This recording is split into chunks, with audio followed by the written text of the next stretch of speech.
Back with another video, and today I have a beautiful watch to show you guys. It's a new Parmigiani.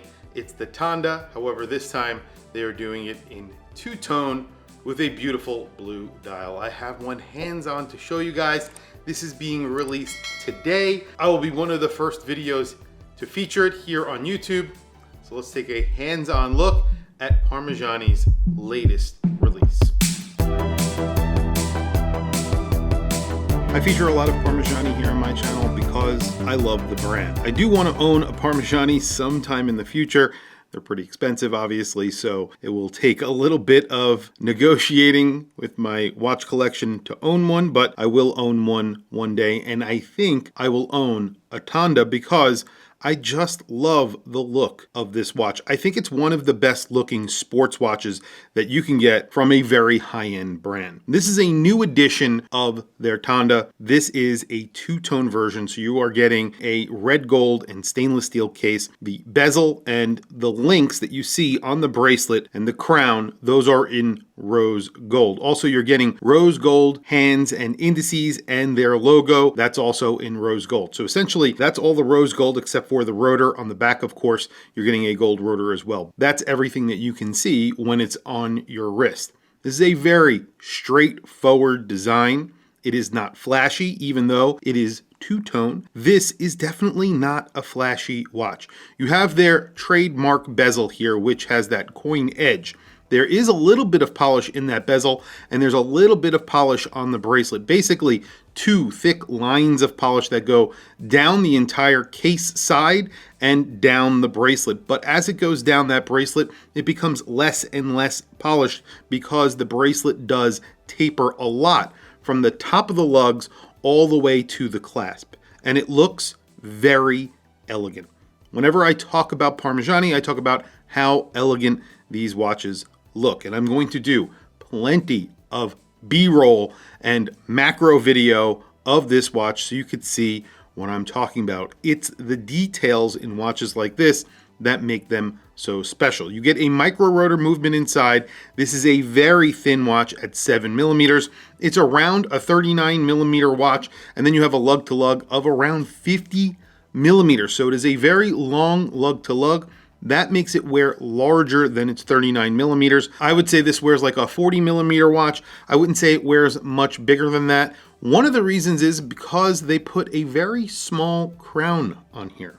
And they did that, I think, to make it visually look smaller. This gets a 4 millimeter crown. It does screw in, so you are getting 100 meters of water resistance, but they did that so visually it looks a little bit smaller. That's what I think they did, but I could be wrong. When you flip this over, you have the Parmigiani logo. It's a little plaque on there. That's also in rose gold. You have a double push button open enclosure here, and you have to close one side before you close the other. You can see through the back, you can see that movement, which is absolutely gorgeous. Very thin micro-rotor movement. Of course, a micro-rotor movement is not only good looking, but there's a purpose behind it. They are thin, they are automatic, and you get to see more of the movement. So it's a lot more fun to look at a micro-rotor movement than maybe a standard automatic movement. But of course, you see less of the movement than you do from a manually winding movement. But again, the point here is that you're getting best of both worlds.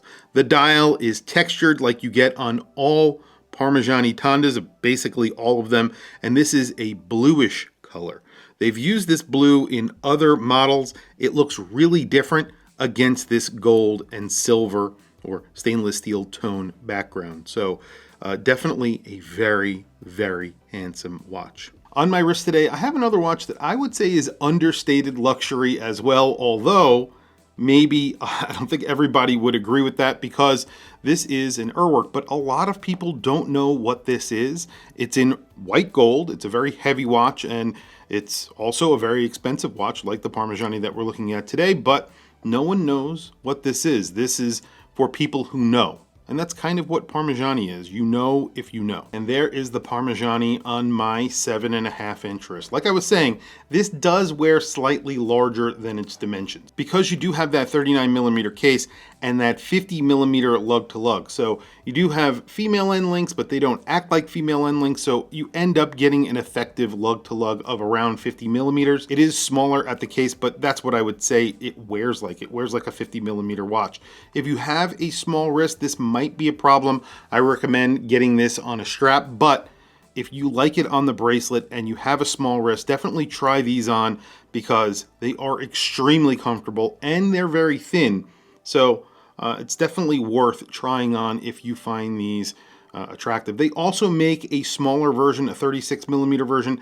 I believe it's 36mm, but that doesn't come in two-tone yet. So if you like this version, definitely go and try it on. Price on this is $35,700, somewhere in that range. It is an expensive watch. Obviously, Parmigiani do not make cheap watches. This is two-tone, so you are getting gold and stainless steel, so that makes it a little bit more expensive. If this was the steel and platinum version, I think those are around the $30,000 mark, I want to say, but you are getting a lot more gold in here. And I think gold is actually more expensive than platinum right now anyway. So there you go. There's the idea behind the pricing behind this. Very good looking watch, very understated.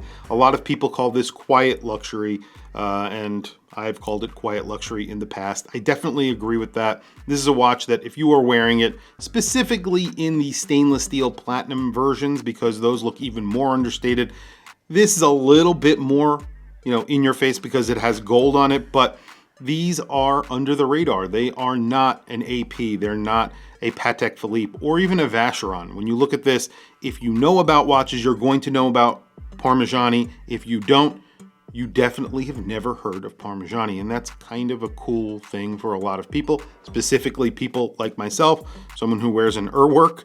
Not a lot of people know what that is. Everybody knows what a Rolex is, but no one knows what a Parmigiani is, and that's what's kind of cool about it. Tell me what you guys think down in the comments below. I want to hear from you guys. I love bringing watches like this to my channel, not only because I find them interesting, but I think they're beautiful. And you do get 100 meters of water resistance with this watch. You could wear it every day. You have that screwed-in crown, screwed-in case back. Pretty good, and if you're in the market for something beautiful and high-end, check out Parmigiani, check out their website. I'll put a link to their website down in the description below directly to this watch when it is released.